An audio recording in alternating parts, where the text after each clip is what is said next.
Iya, kita 2 minggu lalu sudah membahas pasal satu. Dalam pasal satu sebelumnya ada prolog gitu ya. Kenapa disebut nabi kecil? Gitu ya, bukan karena nabinya kecil gitu ya. Terus tidak tepat kalau dikatakan karena jumlah ayatnya dikit gitu ya. Karena nabi besar ada Yesaya, Yeremia, Yehezkiel, Daniel, dan sometimes beberapa orang memasukkan ratapan itu ke dalam nabi besar karena made in-nya Yesaya begitu ya. Nah, kalau kita membandingkan ini nabi kecil, maka kalau cuman berdasarkan ayat, maka harusnya Zakaria itu masuk ke nabi besar. Zakaria itu 14 pasal, Daniel itu 12 pasal. Tapi Daniel masuk nabi besar, sedangkan yang lain ini masuk nabi kecil. Bukan juga bicara tentang populer, karena kalau tentang populer Yunus itu jadi jauh lebih populer mungkin dari Yehezkiel. Saya cukup yakin sebagian dari kita mungkin kalau ditanya cerita Yehezkiel, cerita apa yang terkenal dari Yehezkiel gitu kan? Kecuali yang lulusan sekolah minggu begitu kan. Artinya lalu apa? Beberapa penafsir bilang bahwa penempatan nabi besar dan nabi kecil itu adalah bagaimana mereka menubuatkan tentang Kristus. Jadi semakin banyak nubuat tentang Kristus, maka mereka akan dikategorikan sebagai nabi besar. Karena itulah inti dari kekristenan. It's all about Kristus. Begitu. Lalu orang suka bertanya, lah Daniel emang ada Kristusnya? Jangan salah, Daniel itu pasal 8 ke atas itu adalah berbicara Kristus yang akan datang sebagai hakim yang kedua kali. Gitu ya. Kalau kita bicara tentang nubuat, maka jangan lupa ini seperti membelah bawang merah. Jadi ada layer-layernya gitu. Jadi kita kadang-kadang nggak bisa lihat nih, ini masuk timeline yang mana begitu ya. Ini timelinenya jadi agak kadang-kadang membingungkan gitu ya. Kalau anak-anak generasi Z gitu ya, kayak lagi nonton Thanos nih, ini timeline yang mana gitu ya. Gitu. Jadi memang agak lebih sedikit membingungkan begitu ya. Itu satu. Lalu kita bicara tentang waktu. Kapan waktu Mika ini berbicara? Mika diperkirakan itu hidup di abad 700 sebelum Masehi, begitu ya. 700-an Masehi ya, 700 sebelum Masehi gitu ya. Dan beberapa teolog meyakini bahwa Mika ini adalah salah satu dari nabi-nabi yang pertama kali menyebutkan tentang runtuhnya Samaria, itu Israel Utara, dan Yehuda, Israel Selatan. Tapi nanti kalau kita bandingin rentang waktunya, oh kita mules dah, bener mules dah. Saya dulu pernah tanya sama Pak Pendeta, Pak Netsen waktu itu. Bagaimana di saat yang sama ada dua firman yang begitu berbeda. Oke, kita coba ya, kita coba dulu ya, kita coba. Mika pasal 1 itu bilang raja-raja yang dilayani oleh Mika itu mulai dari Yotam, Ahaz, Hizkia. Kalau dalam Tawarik dengan mudah kita akan tahu Yotam 16 tahun, Ahaz 16 tahun, Hizkia 29 tahun. Jadi kurang lebih 61 tahun. Oke. Kalau kejatuhannya Israel, kapan Israel Utara? Israel Utara berakhir di zaman namanya Raja Hosea, bukan Nabi Hosea ya, Raja Hosea, raja terakhir kerajaan Israel Utara. Kapan dia berakhirnya? Berbarengan dengan Raja Hizkia. Pada tahun ke-6 Raja Hizkia, Israel jatuh. Jadi bisa dibayangin, 16 tambah 16 tambah 6 kurang lebih 38 tahun setelah diucapkan oleh Mika, 38 tahun baru kejadian gitu ya. Nah, yang nanti lebih seru bicara tentang Yehuda nih. Ini kan bicara Yehuda nanti akan runtuh dia bilang begitu ya. Yehuda runtuh tuh kapan? Saya makanya tadi saya ada bilang, saya buat contekan lucu nih, contekan saya kayak contekan togel. Karena ini sambil kerja sambil ini gitu ya, sambil oh ya nih hari ini satu gitu ya. Setelah raja, saya kasih tahu ya, setelah raja Hizkia, sorry, Ya benar. Setelah Raja Hizkia, Hizkia itu terkenal dengan apa? Hizkia sakit lalu disembuhkan. Itu satu. Ya kan, minta umur panjang lalu dikasih. Lalu Hizkia terkenal juga dengan apa? Ini orang suka salah nih. Dengan Sanherib. Siapa tuh Sanherib? Sanherib ini Raja Asyur. Jadi orang Israel, orang Yehuda tidak dihancurkan oleh Asyur. Waktu dia lawan Asyur, menang si Hizkia. Oke, nah setelah Hizkia ada berapa raja lagi nih sebelum kehancurannya Yehuda. Jadi kamu baik kita bisa bayangin nih.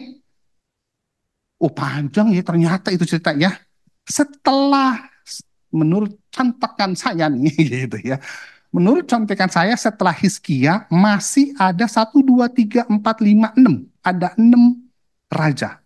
Manase 25 tahun, 25 tahun itu maksudnya memerintah 25 tahun, Amon 2 tahun, Yosia 31 tahun, Yoram 11 tahun, Yoyakim 11 tahun, Yoyahin cuma 2 bulan, lalu Zedekia 11 tahun. Jadi total hampir 80 tahun setelah Hizkia. Oke, sampai sini kita paham ya? Gitu ya. Artinya nih ceritanya, oh ini rentannya panjang nih. Gitu ya. Dan saking panjangnya, contekan nomor 2. Saking panjangnya perjalanannya si Mika ini, dia itu pernah dikutip. Dikutip sama siapa? Dikutip sama Yeremia. Yeremia 26 ayat 17-18. Dia bilang ini, bukankah Mika disebut daerahnya pernah menubuatkan ini? Gitu ya. Berarti ini orang, wih, boleh kalau kata Pak Gelen orang desa dia gitu kan. Dia orang desa, tapi nubuatnya dia itu dipakai sama pendeta kota gitu kan. Dan waktu pendeta kota mau ditangkap, dia bilang itu, bukankah Hizkia itu tidak pernah kita bunuh? Bukankah Hizkia itu tidak pernah kita siksa? Mika itu tidak pernah siksa. Gitu ya. Oke, udah paham gitu ya struktur bangunnya. Nanti di tengah-tengah saya akan memberikan beberapa kejutan-kejutan untuk kita saling berpikir. Karena dari raja-raja itu, saya pikir, wah kalau jadi Mika, kayaknya nggak kuat juga saya. Oke, sebelum saya berpanjang, Penatua Sri akan sharing dulu.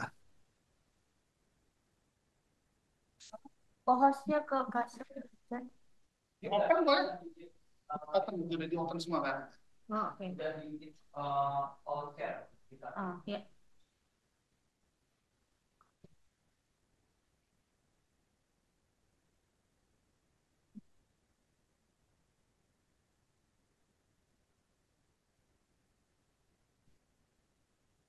Udah ketemu.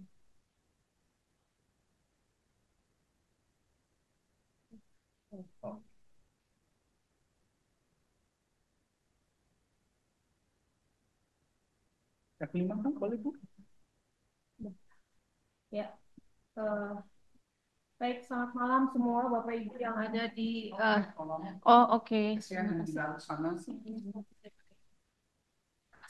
Selamat malam Bapak Ibu yang ada di Zoom, baik yang ada di WB.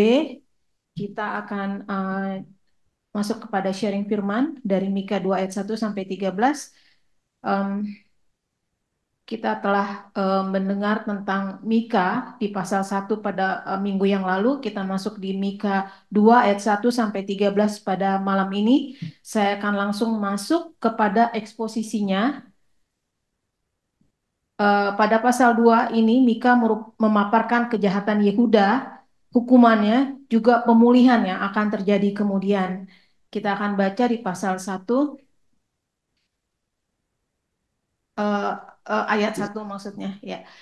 Celakalah orang-orang yang merancangkan kedurjanaan dan yang merencanakan kejahatan di tempat tidurnya, yang melakukannya di waktu fajar, sebab hal itu ada dalam kekuasaannya. Dalam ayat ini, Mika seperti ingin mengatakan bahwa kejahatan yang dilakukan oleh para penguasa di Yehuda adalah kejahatan yang levelnya sudah tingkat tinggi ya. Karena orang kalau mau tidur itu biasanya rileks gitu ya dan memikirkan hal yang baik. Tapi di sini ada orang-orang yang secara sengaja memikirkan, merencanakan hal-hal yang jahat di tempat tidur mereka pada waktu mereka tidur, dan dikatakan di situ yang melakukannya di waktu fajar. Sebab hal itu ada di dalam kekuasaannya. Jadi ini berbicara tentang orang-orang yang punya kuasa dan orang-orang yang justru dengan kuasanya itu dia merancangkan segala kejahatan untuk menguntungkan dirinya sendiri. Kemudian Mika ingin menyatakan bahwa kejahatan yang dilakukan sudah pada level yang tinggi dan parahnya ini dilakukan oleh para penguasa dan orang kuat, di mana seharusnya mereka melindungi orang yang lemah. Namun mereka melakukan yang sebaliknya, menyerobot, merampas, melakukan pemerasan tanah pusaka milik sesama, sehingga orang yang kaya semakin kaya dan orang yang miskin semakin miskin. Dan mengenai tanah pusaka, kita sama-sama tahu bahwa ada aturan yang sudah dibuat oleh Tuhan bahwa tanah pusaka itu tidak bisa dijual secara permanen. Ya, ada waktu di mana tanah itu bisa ditebus kembali ketika mereka sudah sampai di tahun Yobel. Tanah itu bisa ditebus kembali. Jadi tidak dibenarkan untuk menjual secara permanen. Tapi yang dilakukan oleh para penguasa di Yehuda pada masa ini adalah melakukan menyerobot tanah milik orang-orang susah, orang-orang miskin dan rakyat, dan untuk menjadi tanah mereka. Ya, maka ayat 2 dikatakan yang apabila menginginkan ladang-ladang mereka merampasnya dan rumah-rumah mereka menyerobotnya dan menindas orang dengan rumahnya, manusia dengan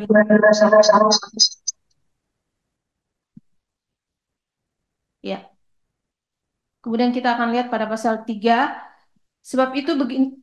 Sebab itu beginilah firman Tuhan, sesungguhnya aku merancangkan malapetaka terhadap kaum ini, dan kamu tidak dapat menghindarkan lehermu daripadanya, kamu tidak dapat lagi berjalan angkuh, sebab waktu itu adalah waktu yang mencelakakan. Tuhan merancangkan hukuman bagi Yehuda dalam kurung para penguasanya yang tidak lagi hidup sesuai dengan aturan Tuhan karena mereka sudah dikuasai oleh hawa nafsu dan keserakahan sehingga tidak ragu untuk menindas orang-orang lemah, rakyat jelata. Rakyat jelata seharusnya menjadi kekuatan suatu bangsa ya. Tapi justru rakyat ini yang harusnya menjadi kekuatan mereka lemahkan karena rumahnya mereka rampas dan rakyat menjadi budak. Mereka menjadi lemah. Sebaliknya dilemahkan dan menjadikannya budak. Tidak peduli dengan penderitaan sesama, dan hal-hal inilah yang membuat Tuhan sangat marah saat penguasa tidak menjalankan fungsinya sebagai penolong yang miskin dan papa, tetapi sebaliknya mereka menindas bahkan mengambil keuntungan dari orang-orang tersebut. Pada pasal 4 dikatakan, pada hari itu orang akan melontarkan sindiran tentang kamu dan akan memperdengarkan suatu ratapan dan akan berkata, kita telah dihancur lulukan. Bagian warisan bangsaku telah diukur dengan tali dan tidak ada orang yang mengembalikannya.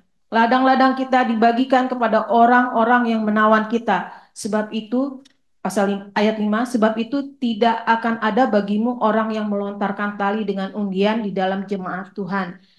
Tuhan merencanakan hukuman dengan membuang mereka, keangkuhan mereka akan dihancurkan. Kita akan melihat nanti pada pasal 10 bahwa mereka dibuang, memang Tuhan sudah mengusir. Kita akan melihat bahwa ada kata-kata pergilah gitu, menyingkirlah gitu ya. Akan ada kekuatan bangsa lain yang akan menjadikan Yehuda sebagai tawanan dan mereka akan terusir dari tanahnya. Di sini berlaku hukum tabur tuai, ya. Sebagaimana mereka merampas tanah rakyat, maka mereka akan merasakan tanahnya dirampas. Selain itu kita mengerti bahwa sebagai suatu bangsa, tanah adalah sebuah identitas kehormatan ya. Maka terusir dari tanah airnya sendiri, ibaratnya kehormatannya dilepaskan dan mereka akan merasa dipermalukan dan harga diri mereka tercabik dan akan menjadi olok-olok bangsa lain. Kita bisa melihat itu bagaimana kemudian mereka sangat meratap karena berada di dalam pembuangan. Kita bisa lihat itu di Mazmur 137 tentang ratapan orang-orang dalam pembuangan.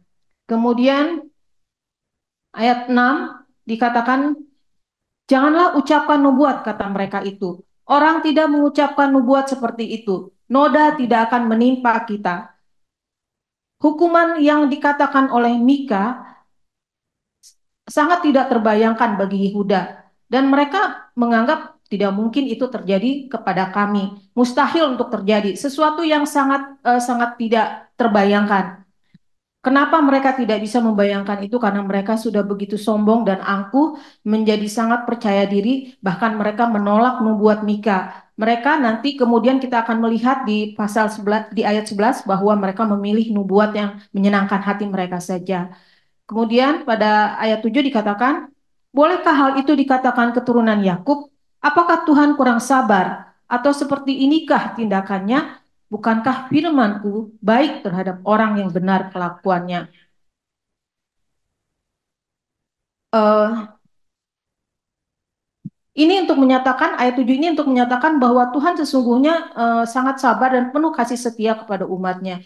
Dan ia tidak menyukai untuk melakukan penghukuman ini. Tetapi apa yang dilakukan oleh Yehuda adalah sesuatu yang sudah di luar batas kesabaran Tuhan. Firman Tuhan yang seharusnya adalah penuntun kepada hidup benar, namun apa yang dilakukan sudah di luar batas kesabaran Tuhan sehingga ia harus melakukan penghukuman. Kemudian ayat 8 kita melihat dikatakan, tetapi kamulah yang bangkit sebagai musuh terhadap umatku. Kamu merebut jubah dari orang-orang yang suka damai, dari orang-orang yang berjalan lewat dengan tentram yang tidak cenderung kepada perang. Istilah musuh terhadap umatku adalah tentang para penguasa yang menindas sesamanya serta menolak keadilan Tuhan. Artinya mereka memusuhi sesamanya yang adalah umat Tuhan, secara otomatis mereka menjadi musuh Tuhan. Selain itu ada kemungkinan bahwa mereka secara sengaja dan dengan paksa eh, me- menjadi penyamun terhadap orang-orang yang asing yang melintas di daerah mereka dengan kata-kata di ayat 8 bahwa kamu merebut jubah dari orang-orang yang suka damai, dari orang-orang yang tidak orang-orang yang berjalan lewat dengan tentram. Dan ini melanggar perintah Tuhan ketika Tuhan katakan dalam Keluaran 22 ayat 21, janganlah kau tindas atau kau tekan seorang asing, sebab kamu pun dahulu adalah orang asing di tanah Mesir. Kemudian ayat 9 kita akan melihat, para istri di antara umatku kamu halau dari rumah kesayangannya, dari bayi-bayinya kamu mengambil untuk selama-lamanya, semarak yang telah kuberikan kepada mereka. Para wanita dan anak-anak adalah simbol kaum lemah yang seharusnya dilindungi, namun justru dibuat menderita, diusir dari rumahnya. Kemudian ayat 10 kita melihat, bangkitlah dan pergilah, sebab ini bukan tempat perhentian bagimu. Oleh karena kenajisan, maka kamu akan dibinasakan dengan kebinasaan yang tidak terpulihkan. Ini adalah hukuman yang paling mengerikan ketika Tuhan mengusir mereka dan mengatakan bangkit dan pergilah. Tuhan sudah tidak mau melihat mereka, tidak mau ada mereka di hadapannya, dan mereka Tuhan mengusir mereka dari hadapannya, bahkan dikatakan dengan kebinasaan yang tidak terpulihkan oleh karena perbuatan mereka sungguh menjijikan bagi Tuhan. Kemudian ayat 11 dikatakan, seandainya seorang datang mereka-reka yang hampa dan dusta, aku akan bernubuat kepadamu tentang anggur dan arak, maka dialah yang patut menjadi orang yang bernubuat terhadap bangsa ini. Ini menyatakan sindiran terhadap nabi-nabi palsu, mereka yang menubuatkan nubuat yang menyenangkan telinga, menyenangkan hati, dan itu yang disukai oleh para penguasa di Yehuda pada waktu itu. Ya, kemudian ayat kita masuk ke dalam bagian selanjutnya adalah janji tentang keselamatan. Dikatakan di situ, dengan sungguh-sungguh ayat 12, dengan sungguh-sungguh aku akan mengumpulkan engkau seluruhnya, hai Yakub. Dengan sungguh-sungguh aku akan menghimpunkan sisa orang Israel. Aku akan menyatukannya seperti kambing domba dalam kandang, seperti kawanan binatang di tengah-tengah padangnya, sehingga ramai dengan manusia. Ayat 13, penerobos akan maju di depan mereka, mereka akan menerobos dan berjalan melewati pintu gerbang dan akan keluar dari situ. Raja mereka akan berjalan terus di depan mereka, Tuhan sendiri di kepala barisan mereka.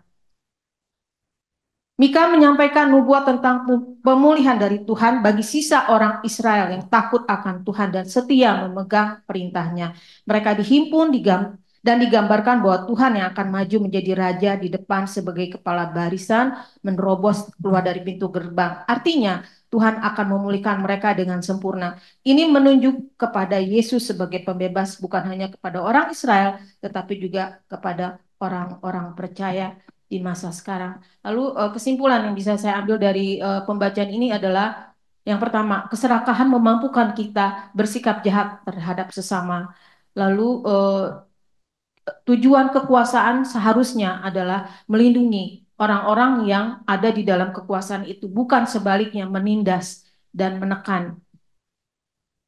Penguasa menolong orang lemah, bukan mengambil keuntungan darinya. Lalu yang kemudian tidak adil terhadap sesama, sama dengan menolak keadilan Tuhan.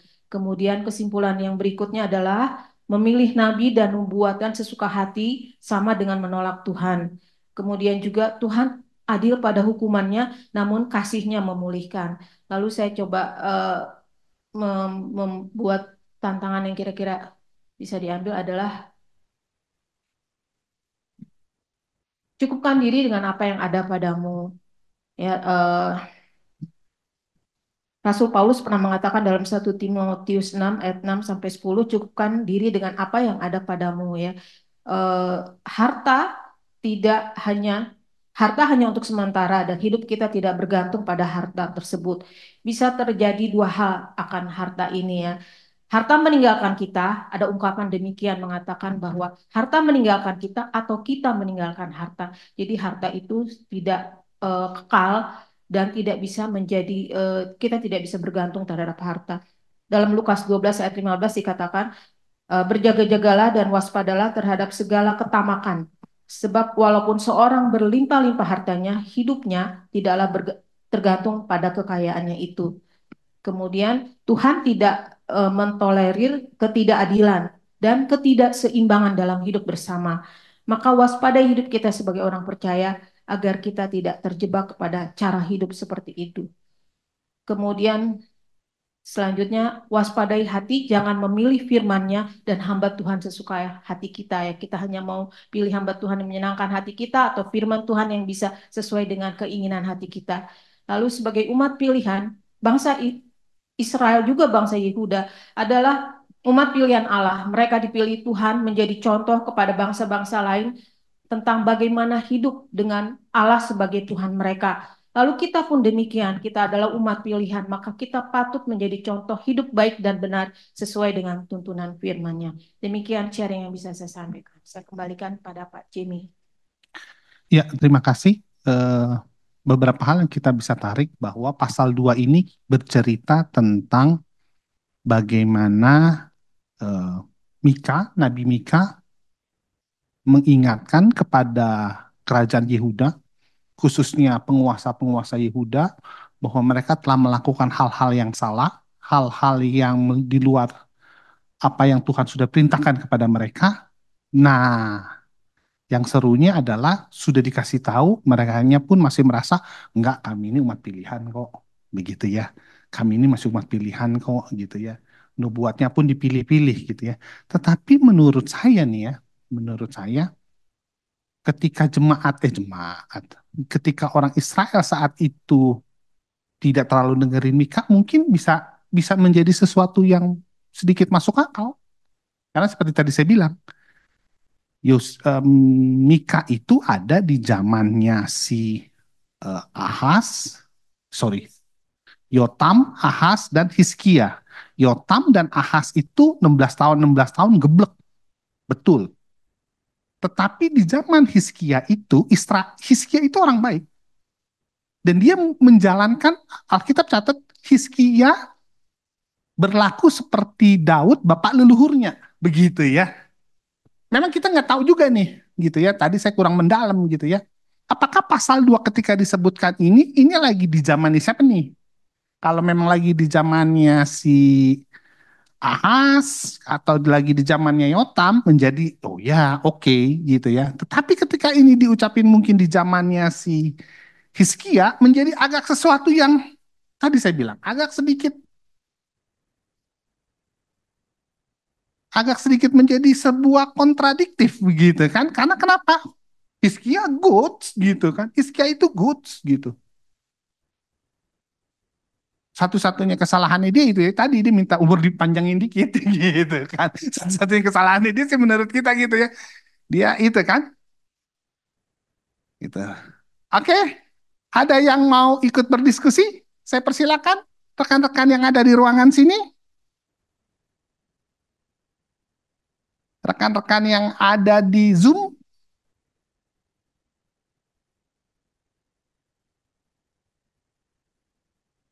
silakan, silakan.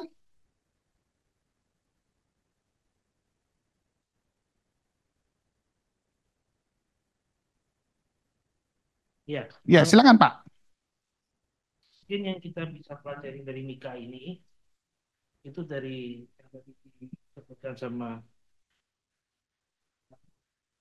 ya. Jadi mungkin kita bisa melihat tiga hal sih ya dari tiap ayat demi ayat itu. Di ayat kita harus ingat bahwa Mika ini berbicara tentang penindas, tertindas, dan di ayat yang ke-12 ada pembebas yaitu Tuhan.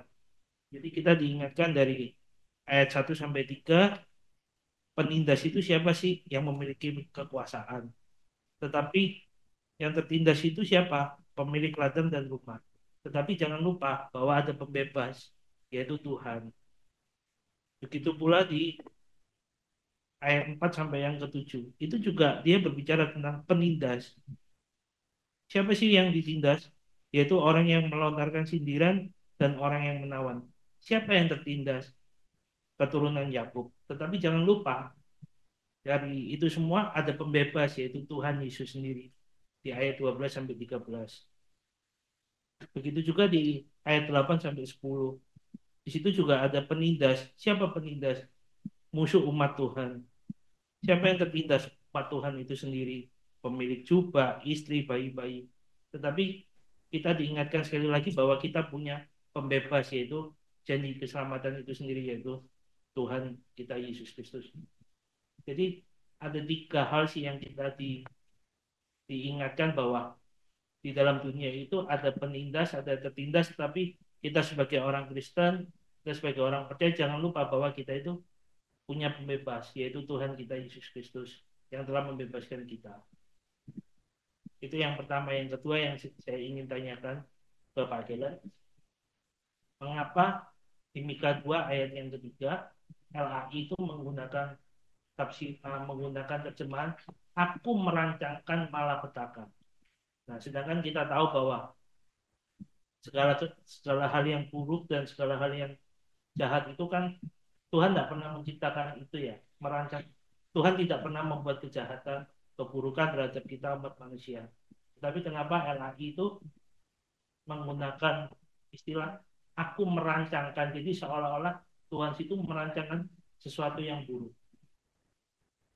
Itu titipan pertanyaan saya Pak Gila. Terima kasih. Ya, terima kasih Pak Halim. Menarik gitu ya, Pak Halim membawa ada tiga bagian yang menjadi pokok utama dari Mika pasal 2. Penindas, tertindas, dan sebuah janji tentang pembebas gitu ya. Penindas itu siapa? Orang-orang yang seharusnya melindungi orang-orang yang lemah tersebut. Tetapi orang-orang yang memiliki kuasa, memiliki itu justru melakukan penindasan. Lalu siapa yang tertindas? Orang-orang yang diambil haknya gitu ya, yang seakan-akan hilang harapannya. Tetapi Mika pasal 2 itu mengclosing dengan sesuatu yang menarik, bahwa akan hadir seorang pembebas. Memang kalau kita bicara ini dalam rentetan tahun nanti menjadi sebuah rentetan yang begitu panjang, sebuah penantian yang luar biasa panjang sekali, begitu ya. Ya, tadi saya mau sedikit baca ini si Hosea nih ya, Hizkia. Hizkia itu ada di Dua Raja-Raja 18. Dua Raja-Raja 18 ayat 3. Ia melakukan apa yang benar di mata Tuhan, tepat seperti yang dilakukan Daud bapa leluhurnya. Dialah yang menjauhkan bukit-bukit pengorbanan dan yang meremukkan tugu-tugu berhala, yang menebang tiang-tiang berhala, dan yang menghancurkan ular tembaga yang dibuat busa. Sebab pada masa itu orang Israel masih membakar korban bagi ular itu, yang namanya disebut Nehustan. Ia percaya kepada Tuhan Allah Israel di antara semua raja-raja Yehuda, baik yang sebelum dia sesudah dia maupun sebelum dia, tidak ada lagi yang sama seperti dia. Jadi Hosea ini, dia Hosea mulu saya ngomongnya. Hizkia ini orang baik gitu ya. Dia orang baik gitu ya. Jadi memang sesuatu yang menarik menurut saya. Menarik dalam arti pada saat hidup, jadi kan seakan-akan nih, kalau saya mau menyampaikan sebuah isu gitu ya, eh, siapa? Mika bilang ada penindas, ada yang tertindas, tapi in real kenyataannya Hizkia itu baik. Yang ngomong baik siapa? Bukan saya, Alkitab, begitu kan? Ini menjadi sebuah apa? Kontradiktif atau apa gitu ya? Paradoks gitu ya kalau Big Man banget. Nggak lama saya nggak dengar kata itu paradoks. Ya, dua hal bertentangan tapi dua-duanya benar gitu ya. Itu sebenarnya mungkin jawaban yang nanti itu. Paradoks itu. Jawaban yang Bapak tanya. Saya nggak mau jawab itu tadi ditanya ke Pak Gelen kan. Oke, saya persilakan teman-teman yang di ruangan Zoom, silakan yang mau join gitu ya. Kalau sama saya jangan terlalu ini nunggu-nunggu. Saya mah jalan terus orangnya ngegas, gitu nggak bakal saya belok di tengah-tengah. Pak Heri, silakan Penatua Heri. Ini, jadi kita harus pahami memang nikah itu tiga jam. Tetapi pasangannya ini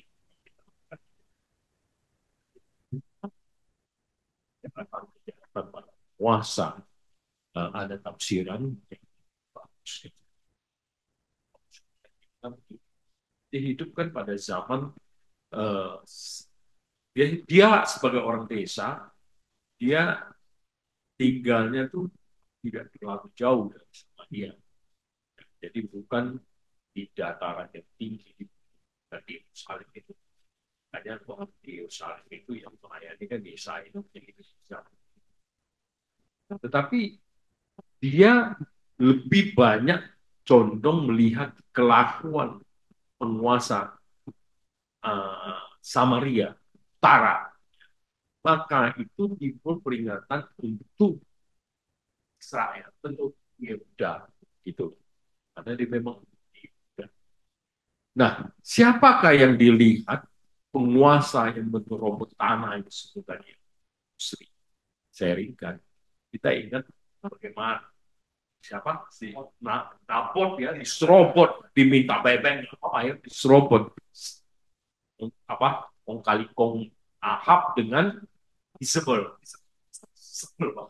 Benar-benar itu orang sangat menguasai suaminya kan gitu ya, perempuan yang menduduk, mendudukkan posisi pada suaminya. Nah, apa yang terjadi kalau di zaman Hizkia itu memang Hizkia baik, terpleset sedikit karena minta panjang waktu umur kan, akhirnya dia malah berdosa seperti itu. Nah, ingat waktu Ahab dia lihat seperti itu, siapa penguasa selatan itu adalah Yosafat. Nah, Yosafat waktu itu turun, anaknya naik. Yoram tadi kan kita sebut tadi. Yoram itu bapaknya belum mati tuh Yosafat tuh waktu itu, tapi dia sudah naik dan itu jahat itu. Nah, jadi inilah mungkin menurut pemikiran saya, kenapa begitu kerasnya orang desa di para penguasa. Supaya kamu jangan seperti yang ini loh, yang sebelah nih, yang 10 suku nih, seperti yang suatu suku yang harus diselamatkan, nggak boleh seperti ini. Nah, kira-kira itu aja yang saya maksudkan. Saya betul poin itu. Dan kembali tema besarnya di sini terlihat dari ayat-ayat awal bahwa dia menekankan keadilan dan kesetiaan umatnya. Ini yang disuarakan meskipun orang desa tapi berani ya. Thank you. Iya, terima kasih Pak Heri.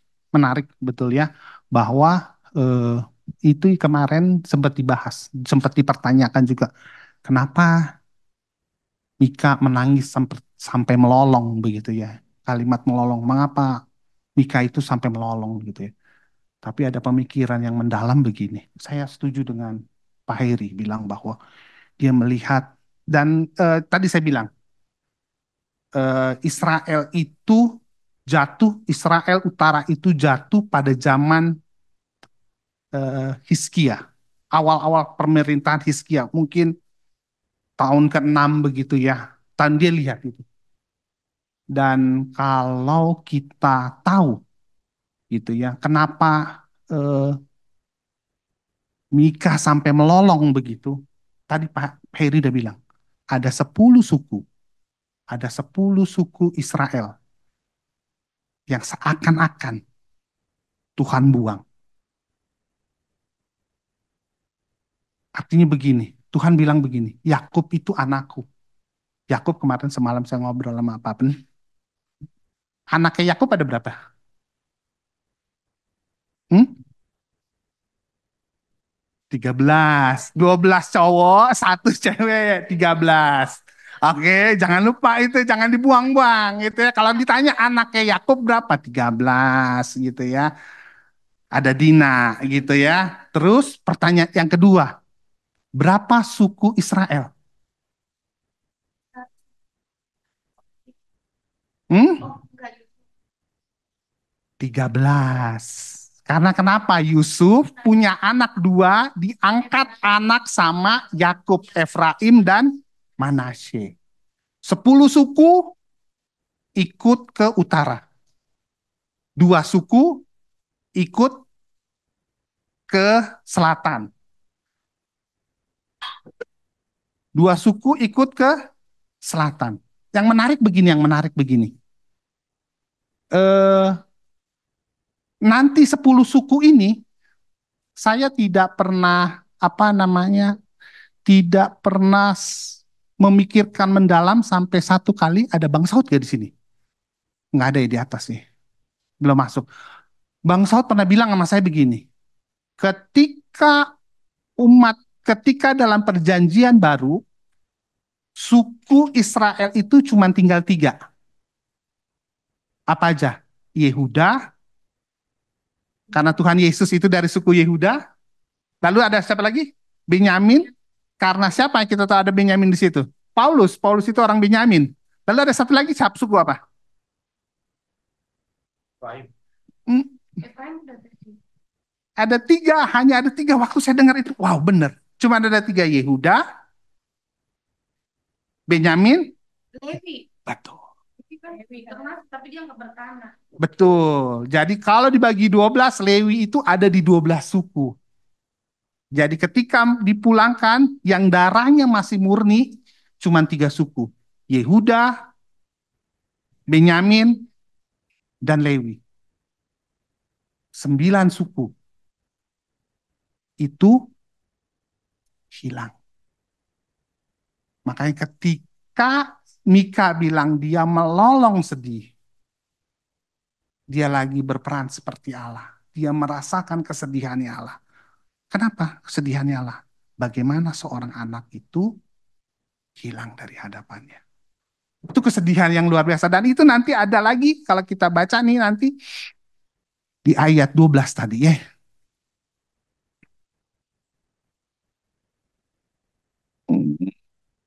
Mika, Mika 2 ayat 12. Saya bacain deh. Dan seberapa dengan sungguh-sungguh aku akan mengumpulkan engkau seluruhnya, hai Yakub.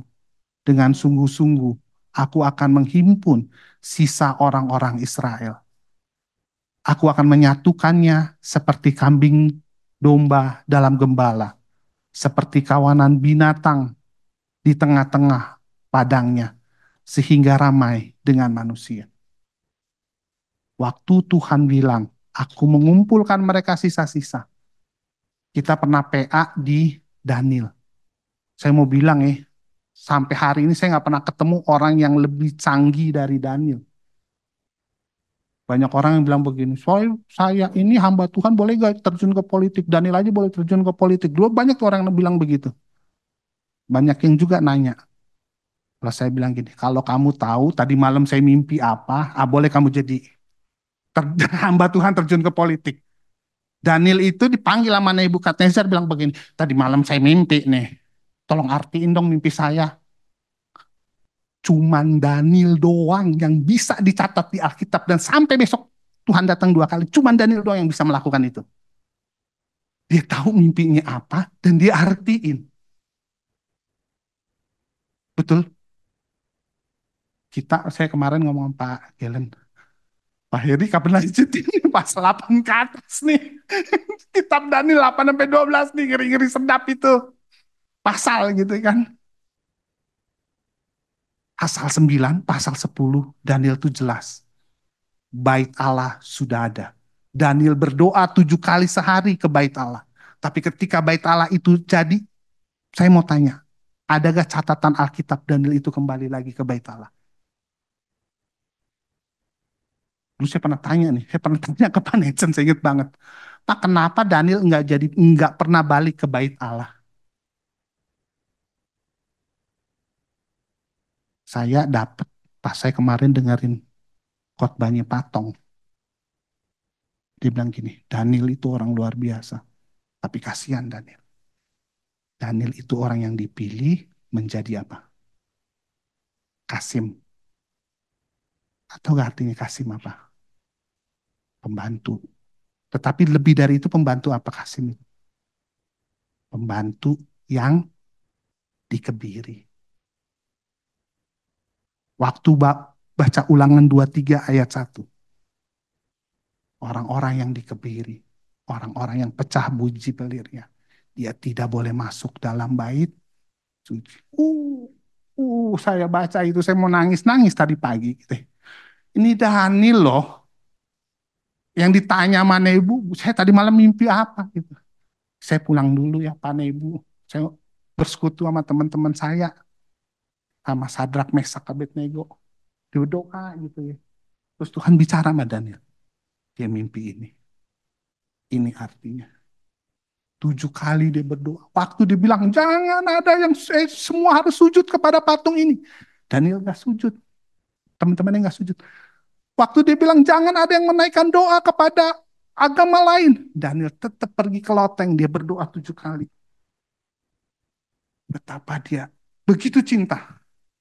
Tapi dia bilang, karena Taurat, kamu tidak bisa masuk ke bait suci. Wah, gimana itu?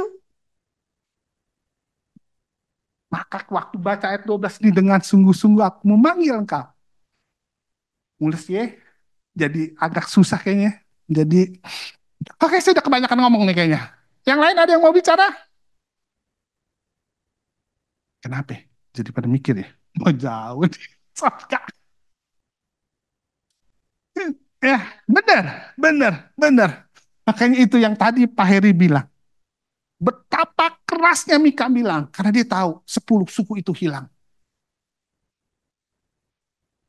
3 suku ini akan, tapi dari 3 suku ini banyak dari mereka yang tidak akan bisa kembali. 70 tahun aja sih dibuang. Tapi banyak dari mereka yang tidak kembali. Ada yang mau sharing? Kalau enggak, udah jam 8 nih, saya balikin aja ke panggilan. 3, 2, 1. Saya mah nggak mau nunjuk-nunjuk orang. Ada? Nggak ada? Oke, pakai lagi. Halo Pak. Ada. Sampai nih. Silakan, silakan, silakan. Eh, saya tadi kan mengikutinya agak putus-putus berkenaan dengan apa? Raja Hizkia. Eh,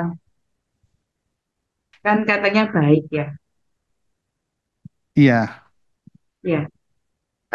Memang Raja Hizkia awal mula pemerintahnya memang baik sih. Sampai dia sakit keras, terus dikasih umur panjang sama Tuhan.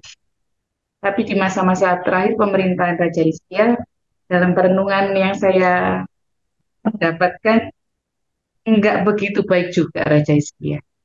Karena Raja Hizkia sombong dengan cara memamerkan kekayaannya ke utusan dari Babylon ya, Badak ya kalau nggak salah namanya. Jadi Tuhan tidak senang dia pamerkan, dia tunjukkan semua kekayaan yang dia miliki dalam kerajaan dia. Kalau nggak salah juga Raja Hizkia bersekutu dengan kerajaan lain kalau nggak salah pada waktu itu. Tapi saya lupa tepatnya dengan siapa saya lupa. Tapi yang San terutama yang Henry, saya dapat ya Pak. San Herib ya, San Henry mulu Iya, saya ngomong. iya kayak aku lupa. Tapi yang menonjol sekali tentang kesombongannya dia ketika dia menunjukkan semua kekayaannya di tengah-tengah penindasan yang ada pada waktu itu. Terima kasih, Pak. Ya, terima kasih. Ya, jadi Hizkia memang ya begitulah, begitu ya. Tapi balik lagi, setelah Hizkia pun dibawa-bawa tadi ya, catatan saya bilang ada satu raja yang kibum-kibum gitu, namanya Yosia. Hampir saya kasih nama anak saya tuh Yosia betul. Saya nggak jadi kasih nama anak saya Yosia, saya ganti jadi Darius karena saya tahu bapaknya Yosia itu jahat. Saya kagak mau dah, nggak jadi dah, nggak jadi dah, nggak jadi dah, gitu ya. Nah, hampir saya kasih nama anak saya itu Yosia gitu ya. Itu lebih lebih hebring lagi gitu ya. Tapi memang itu balik lagi tadi, betul bahwa pasang surut seseorang itu ada. Udah nggak ada nih ya, udah nggak ada nih ya. Boleh boleh Pak. Ya.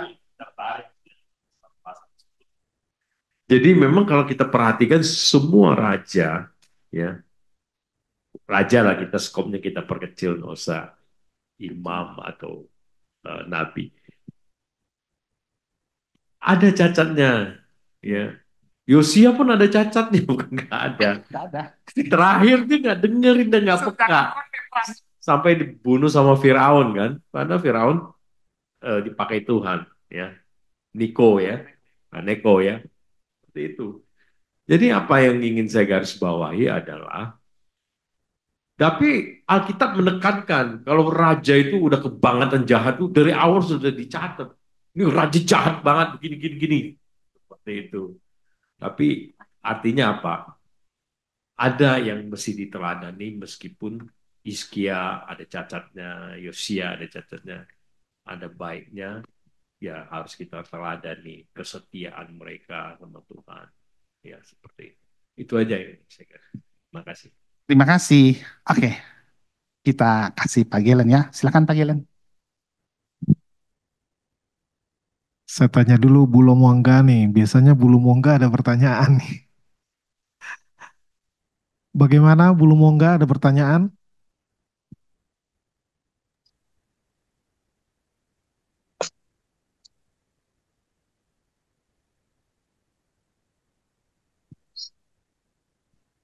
Enggak, Pak. Baik, ya. Nanti kalau ada muncul untuk mau diskusi, boleh ya. Nah, ke saya dulu. Ini sebenarnya closing statement doang nih. Habis ini cepet pulang kita nih hari ini nih. Asik. Bentar-bentar. Share screen dulu. Ya, Pak Yandoko bisa nanya juga. Pak Ucok juga kan. Pak Rahmat. MN siapa ya? Pak ini Pak Halim. NN Kasusi. Bukan yang kelasnya. Pak Halim kayaknya.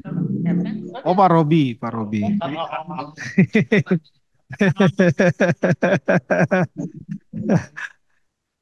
Ya, nanti kalau habis ini ada pertanyaan lagi boleh ya. Nah, jadi hari ini dilewatin aja. Saya langsung ke bagian ini ya. Tadi penguasa, penguasa termasuk juga orang-orang kaya. Ya, tadi ini sebenarnya banyak udah dibahas sih sama Bu Sri ya banyak kemiripan. Ya, yang pertama ini para penguasa ini memang melakukan kejahatan, ya kejahatan. Maka ini ingat satu istilah yang sangat terkenal ya. Power tends to corrupt and absolute power corrupts absolutely, katanya Lord Acton. Ya, memang kekuasaan itu punya kecenderungan untuk em, melakukan penyalahgunaan wewenang atau penyalahgunaan kekuasaan. Memang kekuasaan itu sendiri ya datang dengan kemungkinan itu. Ya, jadi kekuasaan bisa melakukan sesuatu yang baik, ya, dampaknya besar, tapi juga bisa melakukan sesuatu yang jahat, dampaknya juga besar. Ya, maka semakin semakin tinggi jabatan, semakin tinggi kekuasaan memang harus semakin hati-hati dan itulah yang terjadi ini yang jeleknya bukan yang bagusnya. Ya, makan mereka bukan hanya melakukan kejahatan yang kagetan, tapi ini dirancangkan ya dari malam. Tadi Bu Sri bagus sekali bilang harusnya malam enak istirahat tidur ya. Ini besok bukan mau makan apa, mau makan siapa besok ya. Gitu ya. Jadi banyak ini penjahat yang kelas tinggi kan gitu. Bukan besok makan apa, tapi besok makan siapa. Ya, siapa yang mau dikerjain lagi, siapa yang mau diserobot, siapa yang mau dirampas. Ya ini di ayat 1, ayat 2 kan gitu dibilang ya. Ah, merampas ladang-ladang, ya kan. Ini cepat sekali lagi bertindaknya ya, enggak ini kelihatan banget hati nuraninya udah enggak peka lagi ya. Malamnya mikir kejahatan, besok nggak pakai lama nih, fajar menyingsing nih berarti jam 6 pagi nih, ya nggak nunggu jam kantor, langsung dikerjakan itu kejahatannya, ya langsung jelas dibilang karena ada kuasa itu power tadi, ya dan ladang-ladang rumah-rumah diserobot, memeras orang, nah ini, nah biasa ya kalau punya kekuasaan soal perizinan, ah ini juga ya di negara kita ini terkenal dengan istilah wani piro, ya kan? Nah ini juga karena wewenang lagi nih, kembali lagi kepada wewenang. Dan ini tindakan-tindakan yang salah, tindakan-tindakan berdosa. Ya, lalu di ayat 6 ini yang tindakan-tindakan salah ya. Ya itu tadi, janganlah bernubuat ya. Kalau mau dibahasa zaman sekarang mungkin bilang ngomong yang positif-positif aja ya, jangan yang jelek-jelek ya kan, masa mau dihukum dihukum. Kita ini orang pilihan loh. Ya tadi Penatua Jamie juga udah bilang gitu ya.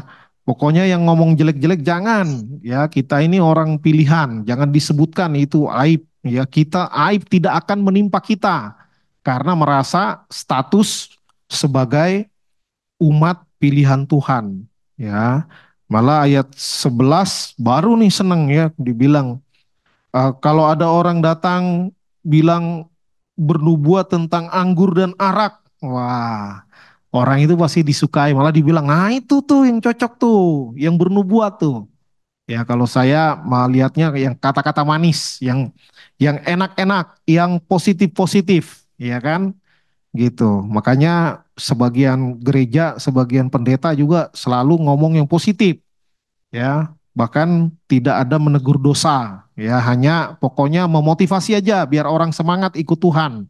Ya, itu benar separoh, ya, benar separoh, ya. Injil separuh, bukan Injil versi lengkap, ya. Tapi itu yang disukain, ya. Itu yang disukai. Itu udah terjadi dari zaman dulu. Jadi fenomena orang seneng cuma denger yang enak-enak itu udah dari dulu ya. Di firman Tuhan juga dibilang mereka mengumpulkan guru yang menyenangkan telinganya ya. Jadi seperti itu dan itu terus terjadi sampai zaman sekarang ya. Mereka menyukai nubuat palsu. Kemudian eh, ayat 8 9 ini dibilang merebut jubah dan pakaian indah dari orang yang tidak bersalah. Ini orang yang jalan lewat. Ini orang cuma jalan lewat aja diambil pakaiannya, ya, jubahnya. Lalu para perempuan juga dibilang dihalau katanya dari rumahnya, dipisahkan dari bayi-bayinya. Waduh, ini memisahkan, udah rumahnya mau dirampas, lalu penghuni rumah juga diusir, ya dihalau, ya ibu-ibu terpisah dengan bayinya. Wah, ini gambaran yang sangat menyakitkan ya. Betapa ya betapa nanti nanti di belakang baru diomongin ya. Betapa ketamakan itu bisa membutakan orang ya, keserakahan ya, bisa me- melumpuhkan iman ya, bisa melumpuhkan iman. Nah, lalu tentu tindakan Tuhan. Tuhan tidak tinggal diam ya, tadi bahasa Pak Halim sebagai pembebas ya, tapi bukan bagian pembebasan lahan ya. Nanti jadi ganti rugi ini, ganti untung ya. Tuhan sebagai pembebas, Tuhan tidak tinggal diam. Ya, Tuhan tidak tinggal diam. Di sini Tuhan merencanakan malapetaka. Wah, jadi merencanakan malapetaka terhadap orang-orang jahat, terhadap penguasa-penguasa tadi, terhadap orang-orang kaya yang berbuat zolim kepada orang-orang susah, ya. Dan ini penguasa ini banyak, ya, termasuk penguasa politik, termasuk penguasa rohani, ya kan? Ini para nabi yang bisa di request ya, kalau cocok harga bisa kasih nubuat yang enak-enak. Nah, itu nanti di ayat di pasal ketiga nanti itu nabi palsu ya dibahas khusus di pasal ketiga. Nah, kalau dikontekskan khotbah pendeta, oh, berarti bisa dibilang juga khotbah pendeta palsu. Ya, kalau cuman ngomong yang enak-enak sesuai pesanan, ya, sesuai pesanan itu kan seperti yang tadi ayat 6, 7 dan 11. Ah, jadi Tuhan bilang akan merencanakan malapetaka terhadap kaum ini. Ya, memang katanya memang merencanakan ya di eh, terjemahan bahasa Inggris juga pakai kata device ya artinya ya merencanakan merancangkan jadi Tuhan merancangkan untuk membalas rancangan-rancangan para penjahat ini ya tadi kan malam-malam udah merancang ya jadi eh, Tuhan juga merancangkan ya, malapetaka terhadap mereka, malah nggak bisa menghindar lagi. Ya dikasih kuk di lehernya, dibilang. Dikasih kuk di lehernya supaya apa? Supaya nggak bisa berjalan dengan angkuh katanya. Ya kalau kena kuk itu kan jadi nggak bisa tegak lagi dia kan. Ya kalau kuk itu kan kalau digambarkan itu seperti kerbau pembajak sawah ya kan ya, mana bisa tegak orang kakinya empat ya kan saya maksudnya cenderung tuh kalau kena kuk akan tertunduk dia akan tertunduk ya jadi tidak bisa berjalan dengan kayak menegakkan kepala dengan sombong gitu ya apalagi menatap langit ya nggak mungkin kalau pakai kuk di leher nah itulah bagian dari rencana Tuhan untuk menghukum mereka ya kemudian ya kalau di sejarahnya tentu tadi udah dibahas banyak sekali ya panjang lebar oleh Penatua Jamie dan Penatua Harry bagaimana Israel Utara duluan yang jatuh ya 10 suku duluan mayoritas itu ya makanya banyak belum tentu benar ya sedikit belum tentu salah ya belum tentu suku terbanyak berarti lebih benar enggak juga ya nah kebenaran adalah tetap kebenaran dan itulah makanya Nabi Mika ini begitu sedih dan menegur dengan sangat keras. Nah, kemudian dikatakan ya mereka nggak bisa menghindar lagi, lalu tidak lagi berjalan angku, lalu orang akan melontarkan sindiran. Nah, ini akan disindir mereka, ya. Ya mungkin kalau kita coba berpikir ya orang bilang mana katanya umat pilihan Tuhan, ya kan? Diserang sekali sama Asyur hancur ya baru lagi menyusul kemudian Babel ya kan tambah hancur lagi nah akhirnya ya mereka yang dulu punya tanah pusaka yang suka nyerobot menyabot ya 2 minggu lalu udah dibahas juga ya tentang Ahab menyabot tanahnya Nabot ya saya bilang habis namanya Nabot Nabot kan tanah diserobot kena dia. Iya, jadi kena diserobot ya kesian ya sama Ratu apa tadi Pak Heri bilang Isabel ya. Ratu Isabel emang ya luar biasa. Ahab bisa tahan sama dia ya. Nah, berikutnya ini ya akhirnya karena ini bukan cuma soal tanah ya orang Israel kan sebenarnya tanah itu nggak boleh dijual ya bahkan oleh karena kesulitan ekonomi juga nggak boleh dijual tanah pusaka ya tanah pusaka nggak boleh dijual tapi ini dirampas oleh penguasa dan akhirnya juga dikuasai penjajah dan ini tanah bukan cuma tanah kaplingan ya ini tanah mata pencaharian ya apalagi ini konteks Mika ini daerah agraris ya daerah agraris gitu jadi mereka rata-rata petani maka tanah itu nilainya itu juga termasuk sebagai sumber ekonomi sumber mata pencarian ya akhirnya dikuasai orang dikuasai penjajah ya lalu di sini hukuman Tuhan dibilang di ayat 10 disebut oleh karena kenajisan yang membinasakan. Ya, lalu lebih kuat lagi ditekankan kebinasaan tidak terpulihkan. Waduh, serem benar nih. Kebinasaan tidak terpulihkan. Nah, memang akhirnya terjadi, ya, baik Israel Utara maupun Israel Selatan, hanya memang jangka waktunya cukup panjang ya. Utara duluan, Samaria jatuh duluan, baru kemudian disusul oleh Yerusalem atau Yehuda atau Israel Selatan. Ya, di sejarah bisa kita lihat. Nah, tentu tindakan Tuhan ini dua sisi mata uang. Di satu, kok mata uangnya, dua sisi. Di satu sisi ada hukuman, tapi di sisi lain ada janji pemulihan. Nah, ini hampir semua ini polanya begini. Ya, di kitab-kitab nabi-nabi polanya begini, pasti ada seruan nubuatan akan penghukuman, tetapi pasti juga ada janji pemulihan.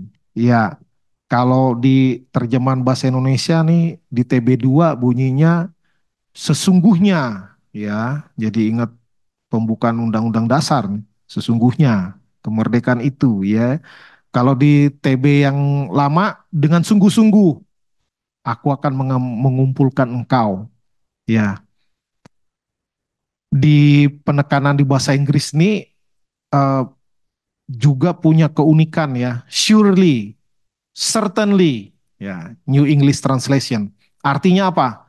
Pasti, ya. Dengan pasti akan terjadi. Nah, ini bedanya janji Tuhan sama janji manusia, apalagi janji politisi, ya kan? Kalau udah jadi lupa, gitu. Nah, kalau Tuhan yang janji, apalagi udah pakai kata surely, ya pasti terjadi dengan sungguh-sungguh akan mengumpulkan engkau. Dan di sini keluar istilah yang sangat populer di teologi, sisa orang Israel, ya, sisa Israel. Nah, ini menarik. Ini yang akan dihimpun oleh Tuhan, remnan disebutnya, ya. Nah, ini remnan ini bukan hanya berbicara status, ya, status orang pilihan atau status umat pilihan atau status orang benar, tetapi ini juga harus hidup benar. Nah, jadi ini bukan KTP-nya yang dilihat, tapi kelakuan yang dilihat, kan gitu kan. Jadi kalau KTP-nya Israel atau Kristen, tapi perbuatannya tidak Kristiani, ya maka itu statusnya Kristen, tapi hidupnya tidak Kristen. Maka ini kata kerja yang penting, orang yang hidup benar, ya, bukan orang yang statusnya benar, apalagi yang merasa benar, ya kan? Nah, ini yang penting. Nah, lalu yang menjadi Tuhan pasti akan pulihkan tadi, akan dikumpulkan katanya, akan dikumpulkan seperti kambing domba dalam kandang, seperti kawanan ternak, ya, penuh dengan keramaian manusia. Ya, ini terakhirnya nanti penerobos akan maju di depan mereka melewati. Ini tentu berbicara tentang Tuhan sendiri, ya, yang akan melakukan pemulihan. Dengan kekuatan manusia nggak akan bisa, ya. Kalaupun manusia dipakai, ya itu karena Tuhan, bukan karena kehebatan manusia itu. Nah, perenungan ini yang penting, ya, harus sampai kepada perenungan dan aplikasi, ya. Jadi dosa itu jelek, ya, apalagi kalau direncanakan. Waduh. Nah, sedangkan dosa yang tidak direncanakan aja tetap dosa, ya kan? Termasuk dihukum undang-undang, mau mau perdata, mau pidana, ya kan? Wah, nggak sengaja menganiaya orang karena dipukul duluan, ya, baru dibalas, ada kebetulan ada pisau dapur di sampingnya, ditusuk lawannya itu, tapi nggak direncanakan. Salah nggak? Salah, tapi hukumannya lebih ringan, ya. Nah, apalagi ini berencana, wah, minimal double itu hukumannya, ya kan? Penganiayaan berencana, pembunuhan berencana pasti berat daripada yang tidak direncanakan. Nah, ini yang tadi saya sebutkan juga, sifat atau sikap tamak. Nah, ini berbahaya, ya, berbahaya sekali. Orang ini bawaan manusia ini nggak ada puasnya, nggak ada puasnya, ya, seperti minum air laut katanya, makin diminum makin aus. Nah, ini makanya tadi Bu Sri bagus sekali ya statementnya dibilang rasa cukup. Nah, rasa cukup. Seberapa cukup? Nah, itu tergantung orangnya. Tergantung kebutuhan, tergantung keserakahan. Nah, inilah pentingnya pengendalian diri, ya. Pengendalian diri dan tahu tujuan di dalam kehidupan, ya kan? Jangan sampai kita kalau berkembang boleh nggak? Boleh. Semakin kaya boleh nggak? Boleh, karena bagus juga dampaknya, ya. Tapi kalau udah namanya tamak, nah itu tadi makan siapa kita besok, ya? Waduh, akhirnya em, melakukan segala cara demi mencapai target ketamakannya, ya.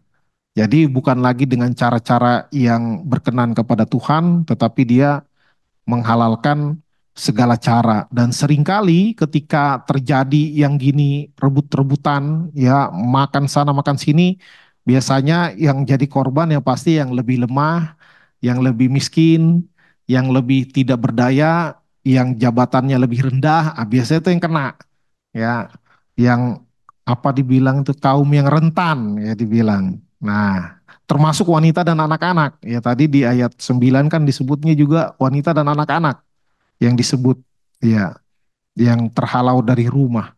Nah, ini eh, bisa membahayakan kerohanian, ya. Maka di depannya harus diantisipasi tadi bagaimana eh, kita butuh kita butuh harta, kita butuh eh, kuasa, tapi harus tahu batas-batasnya. Kalau enggak nanti eh, perlahan-lahan, ya perlahan-lahan kita bisa bisa menjadi tidak peka lagi, tidak ada kepekaan sosial, tidak ada kesalehan sosial, ya kan? Lama-lama dibilang nanti imannya menjadi dingin, ya atau suam-suam kuku dulu, baru menjadi dingin. Itu bahasa di Wahyu, ya. Ya, kemudian ini nubuat yang menyenangkan. Ya, kalau zaman sekarang kita bisa bandingkan dengan khotbah. Ya, yang menyenangkan belum tentu benar. Yang keras dan tidak menyenangkan belum tentu salah. Ya, tentu yang menyenangkan bisa benar juga. Ya, yang keras bisa salah juga. Ya, tapi dalam konteks ini ditunjukkan kecenderungan manusia senangnya dengarnya yang enak-enak, yang positif-positif. Ya, lalu maka pembelajarannya nyatakanlah kebenaran walaupun tidak disukai. Ya. Kemudian berikutnya, nah ini dulu ini tontonan Spider-Man ini ya. Kok aja ada Spider-Man di kitab Mika. Ya. Kayak ini kalimatnya Uncle Ben kepada Peter Parker ya. Bilang great power comes with great responsibility. Ya, kuasa yang besar itu datang dengan tanggung jawab yang besar bersamaan, ya bersamaan. Ini saya kaitkan dengan status sebagai umat Allah, ya. Wah, umat Allah nggak semua jadi umat Allah, maka menjadi umat Allah aja status umat Allah itu hak istimewa, tapi tidak serta-merta membuat kita kebal dari dosa dan hukuman dari Tuhan, ya. Walaupun awalnya kita statusnya uh, umat Allah atau kalau sekarang kita bilang umat pilihan atau orang pilihan. Wah, orang pilihan, ya kan? Maka itu tidak membuat kita kebal dari dosa. Maka hati-hati. Jangan sampai karena kita meyakini bahwa kita adalah orang yang dipilih Tuhan bahkan sebelum permulaan zaman katanya. Waduh keren bener. Habis itu kita ketawa-ketawa, ongkang-ongkang kaki, ya. Tahu-tahu perasaan kita doang ya, padahal enggak, enggak dipilih maksudnya. Itu kan kita nggak pernah, Tuhan nggak pernah nunjukin catatannya ya kan. Kitab kehidupan Tuhan nggak pernah tunjukin. Kita meyakini dengan iman, namun ini ditantang oleh firman Tuhan bahwa justru umat pilihan Allah itu punya tanggung jawab moral yang lebih besar daripada orang lain. Orang yang tahu kebenaran, tuntutannya lebih tinggi daripada orang yang tidak tahu kebenaran. Nah, itu. Maka harus bersama-sama ya antara status dengan perbuatan. Maka tadi bukan cuma orang benar tapi orang yang hidup benar. Nah, itu penting sekali. Maka janji pemulihan Allah tadi bukan diberikan kepada semua orang yang statusnya umat pilihan. Ya dalam konteks ini adalah orang Israel atau orang Yehuda. Tetapi mereka yang dengan sabar dan setia hidup benar dalam menunggu janji Tuhan itu dinyatakan. Ya, walaupun kesannya wah akan Tuhan jadi pembebas. Pembebasannya bisa bisa puluhan tahun lagi, ya. Bisa jadi pembebasannya bukan zaman kita, gitu kan? Zamannya anak kita atau zamannya cucu kita, ya. Nggak ada yang tahu. Tadi dari aspek sejarah Penatua Jamie udah jelaskan itu panjang banget, lama banget, ya. Sedangkan tadi sebut 3 raja aja udah 61 tahun, ya kan? 61 tahun itu udah punya cucu kita kan. Nah, 61 tahun. Maka hiduplah benar, ya, hiduplah benar. Jangan puas menjadi kita merasa kita orang yang sudah dapat status orang benar, orang yang dipilih Tuhan, ya yang predestin katanya gitu ya, sudah dipilih sejak semula. Jadi kalau kita hanya berhenti di situ bahaya, bahaya menjadi sombong rohani, ya merasa tenang-tenang saja nggak perlu ngapa-ngapain, ya keliru. Maka harus hidup takut akan Tuhan, sungguh-sungguh dan punya kepekaan sosial. Semakin tinggi jabatan, semakin banyak harta, maka justru harus semakin hati-hati, semakin bijaksana. Apakah kekuasaan, harta yang Tuhan titipkan itu membawa, ya kalau saudara kita bilang kemaslahatan, ya kemaslahatan bagi orang lain, bagi pelayanan, bagi gereja Tuhan, ya atau tidak, atau kita malah jadi semakin tamak, ya sampai punya orang pun mau kita ambil, yaitu mengingatkan kepada teguran Nabi Nathan kepada Daud. Ya dia mau ceritanya itu pakai ilustrasi kan, bagaimana dia punya banyak hewan tapi punya tetangganya cuma satu, dia ambil biar punya dia nggak berkurang. Nah itu juga kecenderungan tamak, ya walaupun maksudnya itu menegur tentang Daud yang mengambil Bathsheba. Nah, tapi ya kalaupun nggak ilustrasi ya itu kecenderungan orang begitu, ya mau punya orang pun dia sabot, ya padahal dia udah punya banyak gitu kan, seperti yang tanahnya Raja Ahab tadi yang menyerobot tanahnya Nabot itu. Nah demikian. Nah ini tadi pertanyaan, ya pertanyaan Mika 2 ayat 3 Pak Halim tadi bertanya ya, bahwa Tuhan merancangkan malapetaka. Bukankah harusnya Tuhan itu merancangkan hal yang baik? Nah, nah ini ada istilahnya juga di teologi itu disebut antropopatisme, ya.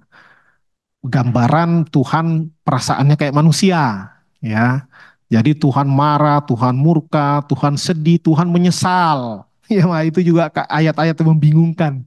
Tuhan menyesal katanya udah menghukum umatnya. Kalau nyesal ngapain dihukum kan harusnya jangan nyesal di belakang. Nah, ini istilah-istilah yang menyulitkan ini disebutnya antropopatisme, ya.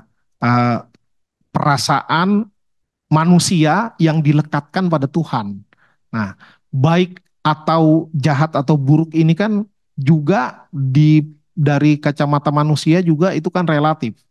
Ya, misalkan eh, anak saya salah, salahnya fatal misalnya. Lalu saya putuskan, saya pukul pantatnya misalnya. Bagi anak saya pasti papa jahat, ya kan? Bagi saya nggak enak tapi harus saya lakukan. Demi apa? Demi mendidik dia dengan kadar yang cukup sehingga itu cukup untuk membuat dia sadar dan bertobat, ya. Biasa di perjanjian baru kan juga disebutkan seringkali itu hajaran itu awalnya menyakitkan, ya tapi nanti membawa kebaikan. Nah jadi tentu di sini malapetaka ini dilakukan, dirancangkan oleh Tuhan dalam rangka mendisiplin, dalam rangka mendisiplin. Nah, makanya tadi ada janji pemulihan. Nanti di pasal 5 juga keluar tuh yang ayat Natalan itu biasanya. Hai Bethlehem Efrata, hai engkau yang terkecil. Biasanya pasti ada janji pemulihan. Ini aja dia 12-13 aja udah ada. Ya, selalu warning, saya akan hukum, tapi kalau bertobat akan diselamatkan. Tapi Tuhan tahu, ya Tuhan tahu disuruh bertobat, ya mungkin dari 100 orang 2 yang bertobat. Ya, yang 98 enggak, maka hukumannya berjalan, pemulihannya juga berjalan. Ya, hukuman bagi yang nakal-nakal, pemulihan bagi yang tetap benar atau yang bertobat. Nah, maka disebutlah sisa Israel itu tadi. Nah, jadi begitu. Satu tindakan dilihat dari dua sisi. Di satu sisi baik, di sisi lain buruk. Buruk bagi orang yang dihukum gak terima. Ya, tapi bagi Tuhan itulah cara Tuhan melakukan screening. Ya, biar eh, penjahat berkurang di dunia ini dan Tuhan tidak terikat kepada eh, aturan manusia atau hak asasi manusia, ya kan? Kalau kita mukul orang, kita salah. Kalau Tuhan mukul, tidak salah. Karena Tuhan itu levelnya beda dengan manusia. Ya, dan Tuhan itu maha kan, maha bijaksana, maha tahu, maha kuasa. Bahkan kalau Tuhan nanti suatu saat katakanlah pas kiamat ya kan, entah nanti caranya gimana nggak tahu, kata ilmuwan, wow bisa jadi nanti ada meteor yang maha besar menghantam bumi hancur ya. Mungkin kalau itu terjadi ya orang pikir, wih jahat bener sih Tuhan ya kan. Nah tapi ya enggak, itu cara Tuhan. Itu cara Tuhan dan Tuhan tidak terikat dengan aturan manusia ya, tidak terikat dengan aturan manusia. Maka Tuhan nggak pernah melanggar HAM ya, walaupun nanti Tuhan membunuh. Nah, ada kalimat-kalimat kan gitu, Tuhan membunuh siapa? Anaknya Imam Harun ya.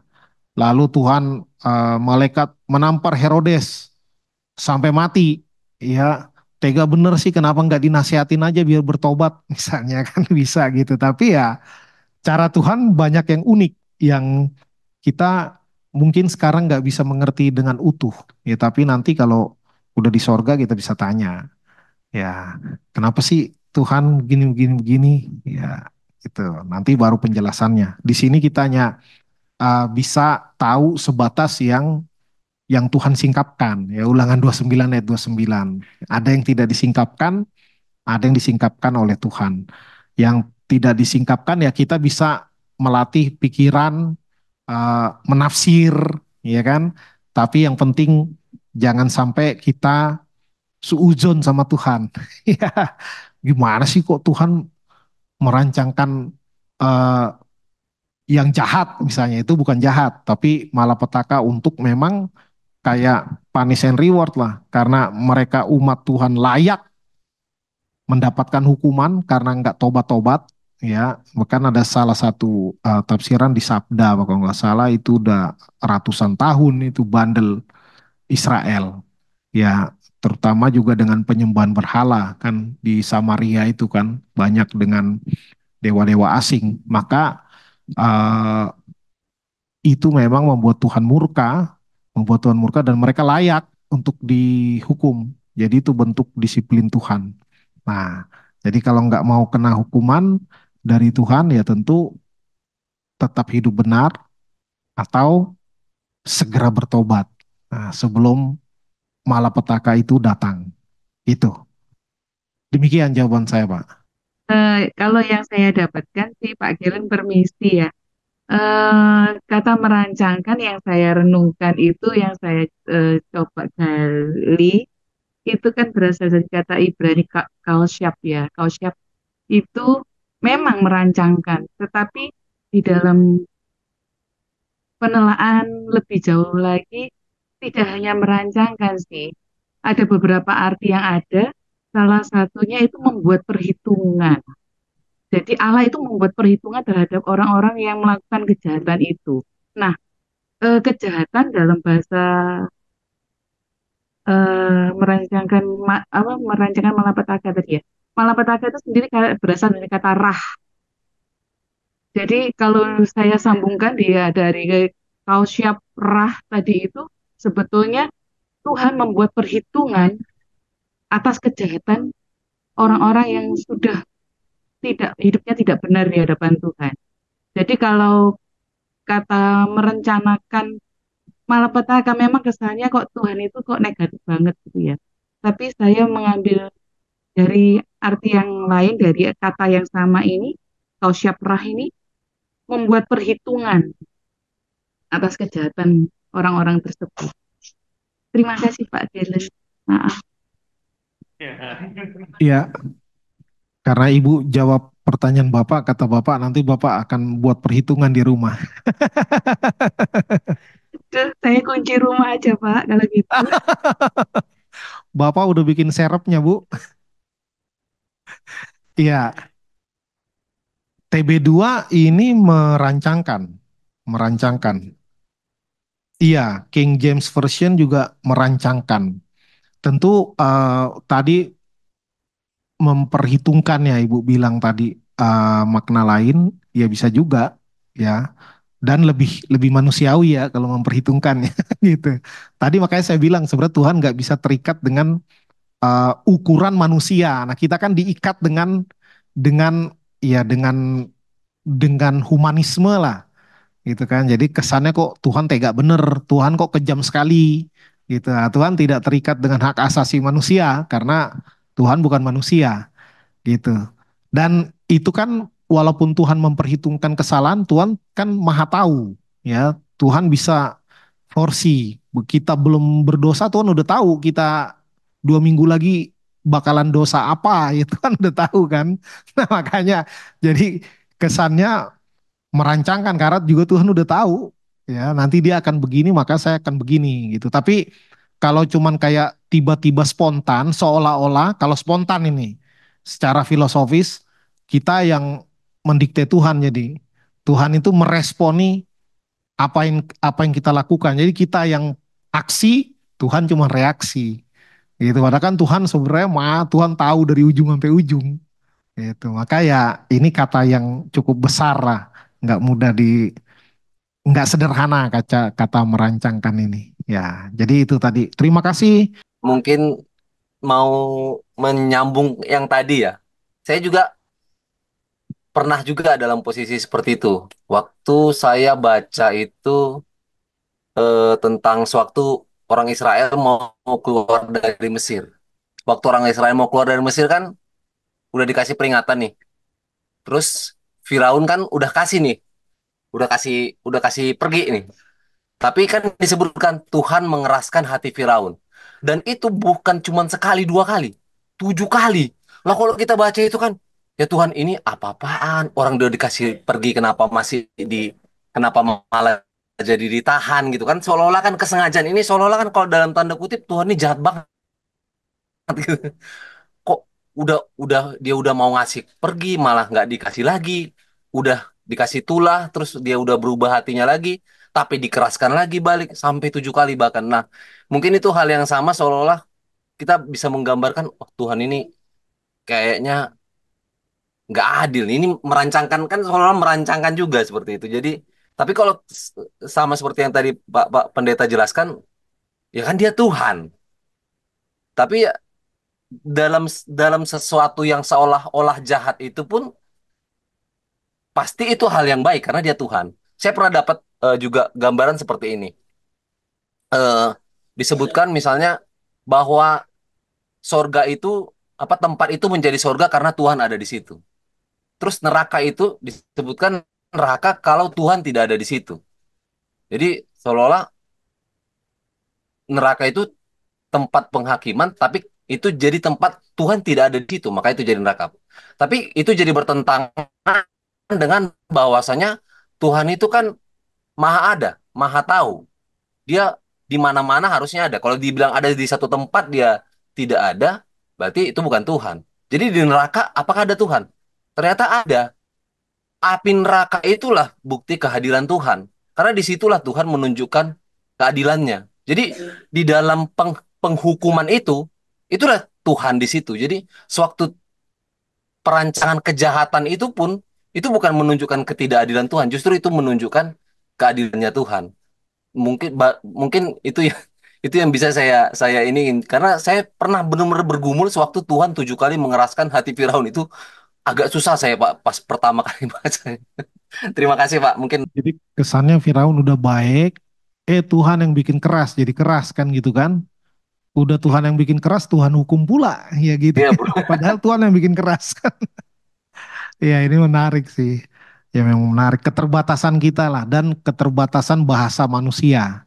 Ya keterbatasan bahasa manusia dan penterjemahan. Penterjemahan nggak mudah. Makanya baik kalau tahu bahasa asli. Tapi itu pun kadang bahasa asli pun tetap namanya bahasa manusia tidak mungkin menampung seluruh kebenaran Allah. Ya, itulah ininya lah secara ringkasnya. Tidak mungkin kebenaran Tuhan terangkum dalam seluruh bahasa manusia, nggak mungkin. Ya, bahkan kebenaran Tuhan jauh melampaui bahasa manusia, termasuk mungkin bahasa Ibrani, bahasa Yunani, ya nggak mampu menampung seluruh kebenaran Allah. Hanya ya kita coba pahami sebatas yang kita mampu. Ya, itu. Tapi ini menarik. Jadi tadi Ibu siapa Pak Halim sudah sampaikan bahwa kata kausap itu bahasa Ibrani. Saya nggak ahli bahasa Ibrani, saya cuma nyontek aja. Cuma ini perlu diinfokan kita ke semua. Di Sabda bisa buka itu ya. Jadi banyak kata ini banyak diartikan ya. Selain salah satunya tadi Ibu udah sampaikan memperhitungkan ya. Tuhan memperhitungkan. Tapi yang menarik adalah bagi saya bahwa kalau kita mau memahami ini secara kontekstualnya dari ayat 1 sampai ayat 3 Mika 2 itu jelas sekali bahwa Tuhan itu menghukum yang berdosa gitu ya konteksnya. Jadi Tuhan menghukum yang berdosa. Jadi bukan cuma di sini aja Tuhan bentuk memperhitungkan membuat suatu hukuman bagi yang jahat ya. Dalam konteks ini dan konteks banyak lain Alkitab juga udah tunjukkan itu. Nah, tambahan lagi dari saya untuk kita mempermudah memahami ayat ini ya. Kita bisa lihat referensinya di Yeremia 18 ayat 11 dan Amos ya nih. Amsal Pak Amos. Amos ya. Nah, itu dia. Di situ saya bacakan ya. Dari Yeremia 18 ayat 11 dulu. Bentar, kecil banget. Sebab itu, katakanlah kepada orang Yehuda dan kepada penduduk Yerusalem, beginilah firman Tuhan, sesungguhnya aku ini sedang menyiapkan malapetaka terhadap kamu dan merancangkan rencana terhadap kamu, baik yang kamu masing-masing. Baiklah, kamu masing-masing bertobat dari tingkah lakumu yang jahat dan perbaikilah tingkah lakumu dan perbuatanmu. Jadi di sini yang dipakai adalah menyiapkan, ya kan seperti itu kata-kata. Kalau di situ pakai merancangkan seperti itu ya. Jadi di kalimat terakhir Yeremia ini jelas ya, baik bertobat karena kedosamu. Jadi Tuhan itu bukan kucuk-kucuk melakukan kejahatan, tapi memang itulah hukuman yang Tuhan berikan kepada yang jahat itu, seperti itu. Nah, satu bagian lagi tadi di Amos ya, 3 ayat 1 sampai 2. Nah, itu bisa nanti Bapak Ibu baca sendiri, itu juga referensi yang bisa kita pakai untuk Mika 2 ayat 3 itu ya, seperti itu. Jadi konteksnya itu Tuhan menghukum ya seperti itu. Kita bisa pakai juga kalimat itu di situ, hukuman Tuhan atas kejahatan. Seperti itu. Terima kasih Pak Kellen. Ya, jadi closing akhir dari akhir ya. Jangan berhenti kita sebagai status orang Kristen, nah, apalagi kita status pelayan, apalagi status hamba Tuhan. Nah, karena banyak juga hamba Tuhan yang akhirnya membawa orang kepada jalan yang benar tapi dianya nggak ikut. Banyak orang berseru-seru Tuhan Tuhan. Nah, maka jangan berhenti jadi status orang benar tapi hiduplah benar.